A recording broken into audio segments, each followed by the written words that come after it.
இன்னைக்கு காலையில் விஜய் அவர்கள் ஜோசப் விஜய் என்னும் நான் அப்படின்னு சொல்லி நம்ம தமிழகத்தின் தமிழ்நாட்டின் முதலமைச்சராக அவர் பதவி எடுத்துக்கிட்டாரு. ஸோ பதவி எடுத்துக்கிட்டதுக்கு அப்புறமாக விஜய் அவர்கள் அவர் போட்ட முதலாவது கையெழுத்து, அதாவது தமிழ்நாட்டு மக்களுக்காக ஒரு முதலமைச்சர் இடத்துல இருந்து விஜய் அவர் போட்ட முதல் கையெழுத்து.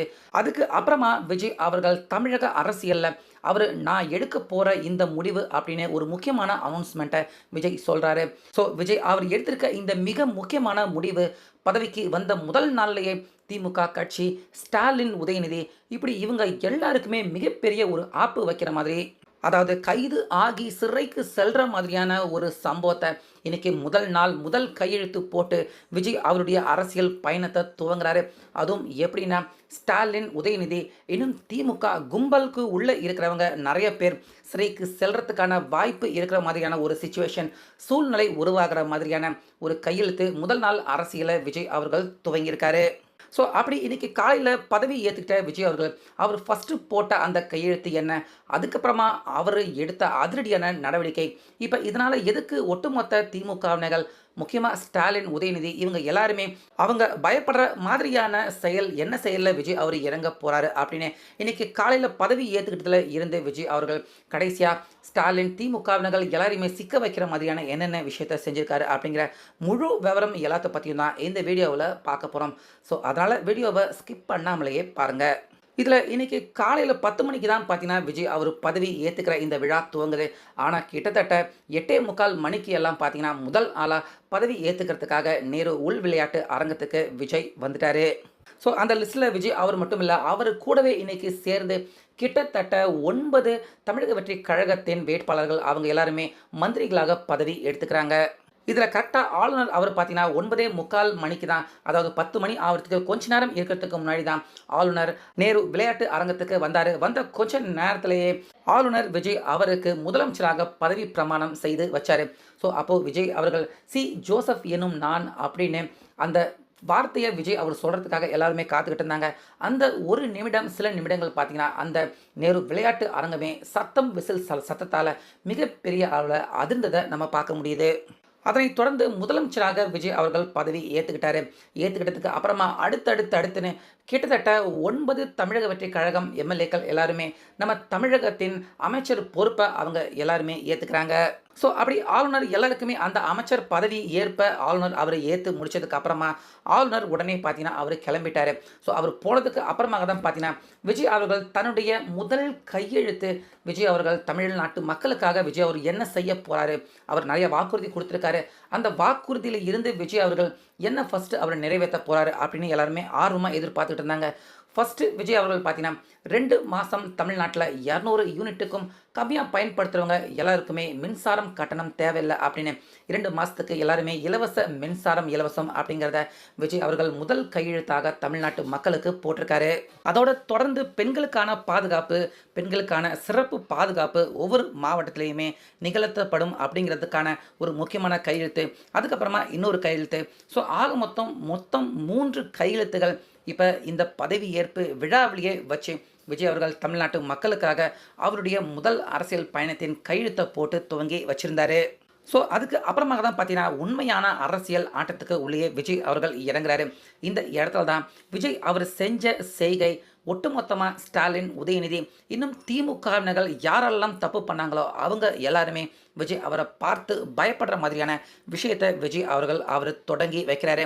அதாவது கையெழுத்து போட்டு முடிச்சதுக்கப்புறமா அங்கே ஒரு ஸ்பீச் ஒன்று கொடுக்குறாரு விஜய்.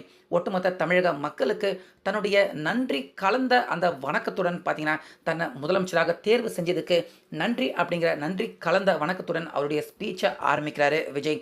ஸோ ஃபஸ்ட்டு என்ன சொல்கிறாரு பார்த்தீங்கன்னா விஜய், என்ன முதலமைச்சராக என்ன முதலமைச்சர் அரியணையில் ஏற்றின உங்கள் எல்லாருக்குமே என்னுடைய நன்றி கடனை செலுத்துறதுக்கு நான் காத்துக்கிட்டு இருக்கேன் அப்படின்னு விஜய் அவர்கள் சொல்கிறாரு.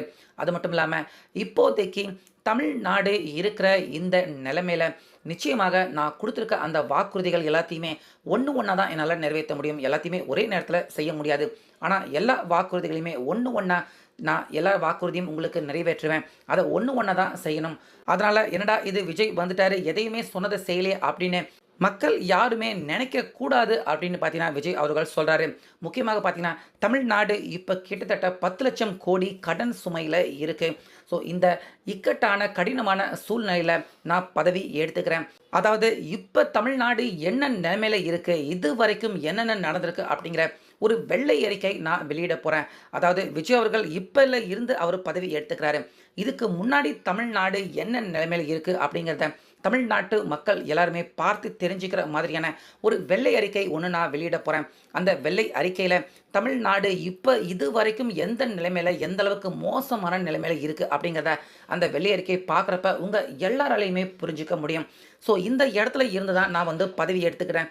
இந்த இடத்துல இருந்து தான் நான் தமிழ்நாட்டை வழி நடத்தி கொண்டு போக போகிறேன் அடுத்த 5 வருஷத்துக்கு. அதனால் இப்போ தமிழ்நாடு என்ன நிலைமையில் இருக்குது அப்படிங்கிறத நீங்கள் புரிஞ்சுக்கங்க. இந்த இடத்துல இருந்து விஜய் அவர்கள் தமிழ்நாட்டை நகர்த்தி கொண்டு போகிறாரு அப்படிங்கிறதையும் நீங்கள் தெரிஞ்சுக்க முடியும் அப்படின்னு. இது வரைக்கும் தமிழ்நாடு இப்போ என்ன சூழ்நிலையில் இருக்குது, என்னென்ன எந்த வகையில் தமிழ்நாடு நஷ்டப்பட்டுக்கிட்டு இருக்கு, எந்த மாதிரியான ஒரு மோசமான நிலைமையில் தமிழ்நாடு தள்ளப்பட்டுக்கிட்டு இருக்கு அப்படிங்கிறத தமிழ்நாட்டு மக்கள் எல்லாருமே புரிஞ்சுக்கிற மாதிரியான ஒரு வெள்ளை அறிக்கை ஒன்று தயாராகிக்கிட்டு இருக்கு. அதை சீக்கிரமாக உங்களுக்காக நான் வெளியிட போகிறேன். அதை பார்த்துட்டு விஜய் அவர்கள் எப்படிப்பட்ட ஒரு மோசமான நிலைமையில இருந்து தமிழ்நாட்டை வழி நடத்தி செல்ல போகிறாரு அப்படிங்கிறத அந்த வெள்ளை அறிக்கையை பார்க்குறப்ப உங்கள் எல்லாருக்குமே தெரிய வரும் அப்படின்னு இந்த மிகப்பெரிய அதிர்ச்சி ரொம்ப பெரிய ஒரு குண்டு தூக்கி போட்டிருக்காரு. முக்கியமாக திமுகவினர்கள் அவங்களுக்கு எதிராக. ஸோ வெள்ளை அறிக்கை அப்படின்னா என்ன அப்படின்னு நிறைய திமுக காரங்க அவங்க யாருக்குமே தெரியாது.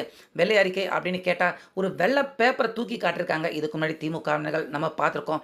ஸோ இது வரைக்கும் கடந்த 5 வருஷமாக திமுகவினர்கள் என்னென்ன செஞ்சுருக்காங்க, அவங்க எந்த மாதிரியெல்லாம் கடன் வாங்கியிருக்காங்க, தமிழ்நாட்டை எப்படியெல்லாம் அவங்க பாழும் கிணத்துல தள்ளியிருக்காங்க அப்படிங்கிற ஒரு வெள்ளை அறிக்கையை தான் இப்போ விஜய் அவர்கள் வெளியிட போகிறாரு. ஸோ விஜய் அவர்கள் பதவி எடுத்துக்கிட்டாரு.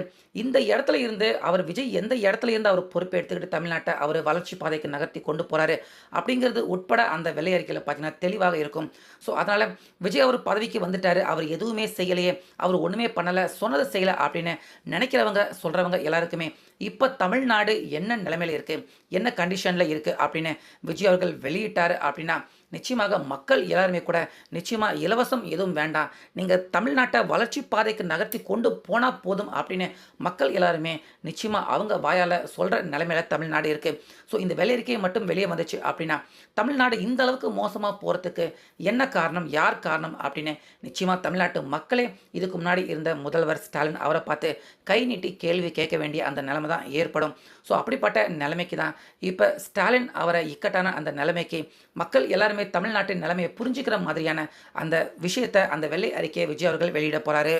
ஸோ இந்த வெள்ளை அறிக்கை வெளிவரதன் மூலிமா தமிழ்நாட்டின் நிலைமையை தமிழக மக்கள் புரிஞ்சுக்கிறது மட்டும் இல்லாமல் என்ன மாதிரியான ஊழல் நடந்திருக்கு, என்ன மாதிரியெல்லாம் மக்கள் பணம் வீணாக்கப்பட்டிருக்கு, என்ன மாதிரியான விஷயத்துக்கெல்லாம் மக்கள் பணம் காசு வீணாக்கப்பட்டிருக்கு, எங்கெங்கெல்லாம் போயிருக்கு, யார் யார் ஊழல் பண்ணியிருக்காங்க அப்படிங்கிற விஷயம் அந்த தகவல் எல்லாமே கண்டிப்பாக வெள்ளை அறிக்கையின் மூலிமா தமிழக மக்கள் எல்லாருக்குமே தெளிவாக தெரிய வரதுக்கான வாய்ப்பு இருக்குது. ஸோ இது ஒன்று தொட்டு அப்படின்னு கண்டிப்பாக திமுகவினர்கள் எல்லாருமே வசமாக அடுத்தடுத்து சிக்கிறதுக்கான வாய்ப்பு இருக்குது. ஒரு சில பேர் நிச்சயமாக ஜெயிலுக்கு கூட போகலாம். அந்த மாதிரியான ஒரு இக்கட்டான சூழ்நிலையில் இப்போ ஸ்டாலின் அவரை வெள்ளை அறிக்கை வெளியிடுறதன் மூலயமா விஜய் அவர்கள் சிக்க வைக்க இருக்காரு. ஸோ தன்னுடைய முதல் கையெழுத்து அதிரடியான கையெழுத்தை போட்டு துவங்கி வச்ச விஜய் அவர்கள் அடுத்த கணமே திமுகவினர்கள் அவங்க எல்லாருமே கைதாகிற மாதிரியான ஒரு ரொம்ப பெரிய ஆப்பை விஜய் அவர்கள் வெள்ளை அறிக்கை மூலிமா அவர் செய்ய போகிறாரு. ஸோ விஜய் அவருடைய இந்த முதல் அதிரடிக்கு நடவடிக்கையை பற்றி உங்கள் கருத்தை சொல்லுங்கள்.